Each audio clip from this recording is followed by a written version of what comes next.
For our problem number 1 in angle measurement, tinatanong ano daw yung equivalent ni 460 degrees in circular, centesimal, and natomils. So ito is just a problem about conversion, no? From one system to the other systems. So unahin natin, 460 degrees.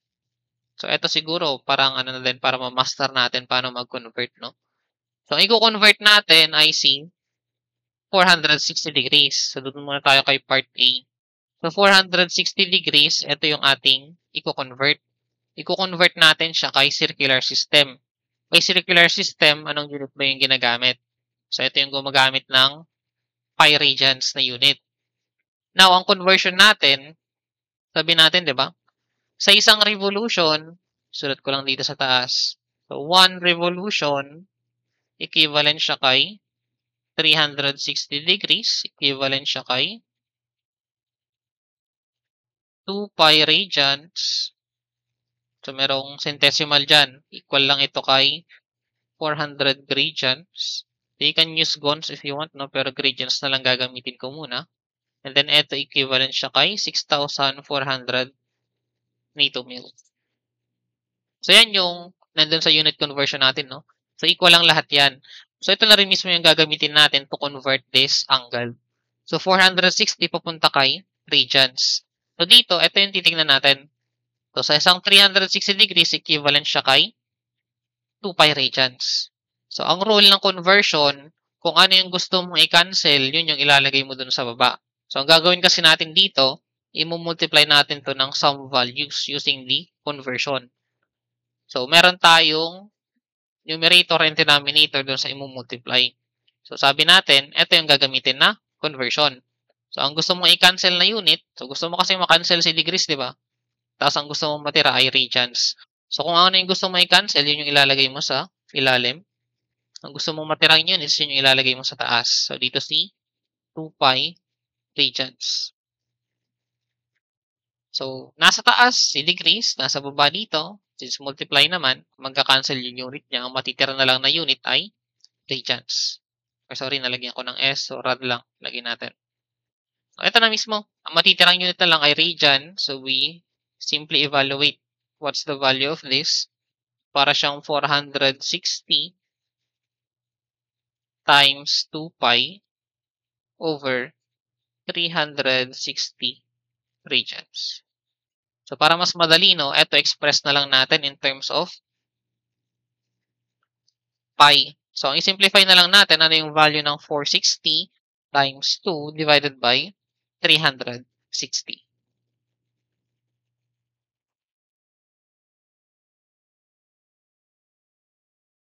This is equal to 23. Lang ba tayo magsulat? This is 23 over 9 pi. This is radians. So, yan yung ating answer for part A. So, kung gusto niyo naman naka-decimal places ito, so pag naka-decimal ito, this is approximately 2.556 radians. That's the value kapag decimal, no? Pero para lang sakto, so na-express natin siya as a fraction of pi. Next, for part B, sa centesimal system naman siya. So, ganun pa rin, kukonvert natin si 460 degrees, mumultiply natin ng factor using the conversion. So, ang gagamitin naman natin, sa isang 360 degrees, meron tayong 400 radians. Gusto mo i-cancel si degrees, siya yung ilalagay mo sa ilalim, 360 degrees, equivalent siya kay 400 radians. Now, take note, no, nag-multiply tayo kasi dito, yun yung pinaka ginawa nating solution sa pagko-convert. Pero take note na itong minultiply natin, ang pinaka-value niya lang din ay 1. For example, ito kay 2 pi radians divided by 360. So, di ba si 2 pi radians, sabi natin, equivalent lang siya kay 360 degrees. So, kung equivalent yung numerator and denominator, so para siyang, for example, 2 over 2, that's 1, di ba? Parang nag-multiply ka lang din ng 1 dito. The same with this, equal lang yung numerator and denominator. Parang nag-multiply ka lang ng 1. So, hindi talaga napalitan yung original value niya. Kinonvert lang talaga natin. So, eto naman, Cancel si degrees, matitirang unit ay region. So, you multiply what is 460 times 400 divided by 360. So, this is in regions na. And that is equal to, so kung gusto niyo na naka-fraction, this is 4,600 over 9.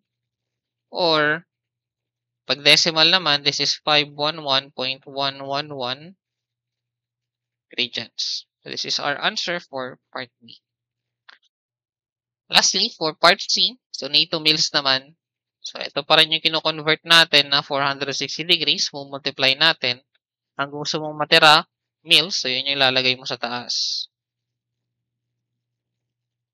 Divided by 360 degrees sa isang revolution. So, cancel the degree. Matitirang unit ay mills na lang. So, ito ay 460 times 6,400 over 360. So, we evaluate this.